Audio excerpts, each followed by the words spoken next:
తెలంగాణ తల్లి చేతి నుండి బతుకమ్మను తొలగించిన దుర్మార్గుణ్ణి తరిమి కొట్టే వరకు, తెలంగాణ తల్లి చేతిలో తిరిగి బతుకమ్మను పెట్టే వరకు పోరాటం ఆగొద్దని బీఆర్ఎస్ వర్కింగ్ ప్రెసిడెంట్ కేటీఆర్ పిలుపునిచ్చారు. కేసీఆర్ను తిరిగి సీఎంను చేసే వరకు ఇదే స్ఫూర్తిని కొనసాగించాలని కోరారు. బీఆర్ఎస్ ఆధ్వర్యంలో హైదరాబాద్ పీపుల్స్ ప్లాజాలో బతుకమ్మ ఉత్సవాలు ఘనంగా జరిగాయి. ఈ సందర్భంగా కేటీఆర్ మాట్లాడారు. తెలంగాణ ఉద్యమంలో మన భాషను, సంస్కృతిని అందరి ముందు గర్వంగా నిలపాలని కేసీఆర్ పరితపించారని పేర్కొన్నారు. తెలంగాణ బిడ్డ దుబ్బాకలో ఉన్న, దుబాయ్లో ఉన్న, వారాసిగూర్లో ఉన్న, వాషింగ్టన్లో ఉన్న, అమీర్పేట్లో ఉన్న, ఖైరతాబాద్లో ఉన్న, ఖత్తర్లో ఉన్న బతుకమ్మ ఉత్సవాన్ని ఘనంగా జరుపుకోవాలనే ఉద్దేశంతోనే తెలంగాణ రాష్ట్రం సాధించుకున్నామని తెలిపారు.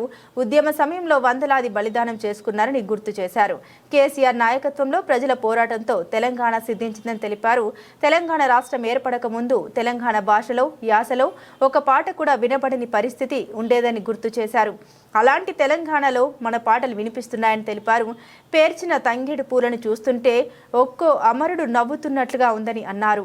బీఆర్ఎస్ అధికారంలోకి వచ్చాక పీపుల్స్ ప్లాజాను బతుకమ్మ ప్లాజాగా మార్చుకుందామని తెలిపారు. భవిష్యత్తులో మరింత ఉజ్వలంగా మన భాషను, సంస్కృతిని కాపాడుకునేలా ముందుకు పోదామని అన్నారు. రామక్క, ధేక్లెంగే పాటలకు ఆడబిడ్డలు హుషారుగా స్టెప్పులు వేశారని కొనియాడారు. అనంతరం ఎమ్మెల్సీ దేశపతి శ్రీనివాస్ ఆధ్వర్యంలో కాలేజీని గుర్తు చేస్తూ రాసిన బతుకమ్మ పాటల సీడీని కేటీఆర్ ఆవిష్కరించారు. నిజంగా కేసీఆర్ గారు తెలంగాణ ఉద్యమంలో కలలు గన్నది ఇదే.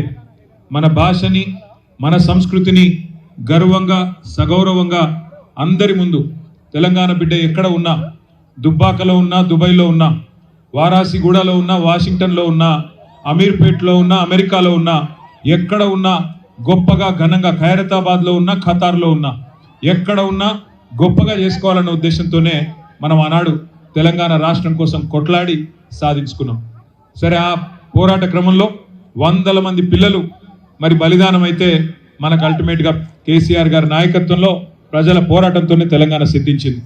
ఇవాళ ఇక్కడ మీరు పేర్చిన తంగేడు పూలను చూస్తుంటే ఒక్కొక్క అమరుడు నవ్వుతున్నట్టుగా మనందరికీ కూడా తెలంగాణ సాధిస్తున్న ప్రగతి పట్ల సంతోషంగా ఉన్నట్టుగా అనిపిస్తూ ఉన్నది.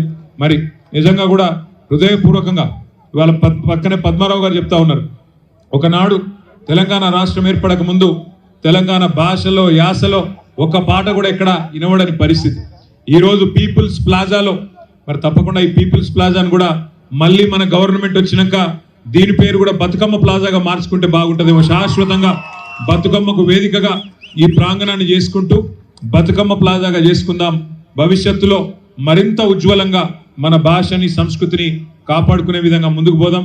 మీరు వచ్చింది రాజకీయపరమైన ఉపన్యాసాలు వినడానికి కాదు, కానీ నేను చూస్తూ ఉంటే ఆ రామక్క పాటకి, దేక్లెంగే పాటకు కూడా మా ఆడబిడ్డలు ఏమీ తగ్గకుండా ధీటుగా మళ్ళీ కేసీఆర్ గారిని ముఖ్యమంత్రి చేసేదాకా, తెలంగాణ తల్లి చేతి నుండి బతుకమ్మను తొలగించిన దుర్మార్గుణ్ణి ఇక్కడి నుంచి తరిమి కొట్టేదాకా, తెలంగాణ తల్లి చేతుల్లో తిరిగి బతుకమ్మను పెట్టేదాకా మన పోరాటం ఆగొద్దు.